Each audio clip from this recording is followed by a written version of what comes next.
We first saw Rahul's all-wheel drive Mitsubishi at last year's King of the Street Ballarat, where the car fared quite well. Power comes from a built 4G63, boosted by a Garrett Gen2 turbocharger.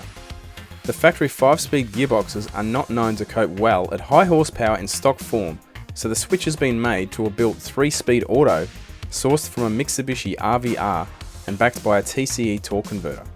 This time out at Calder Park, the Lancer was unfortunately suffering from a gear selection issue, but still managed a solid result.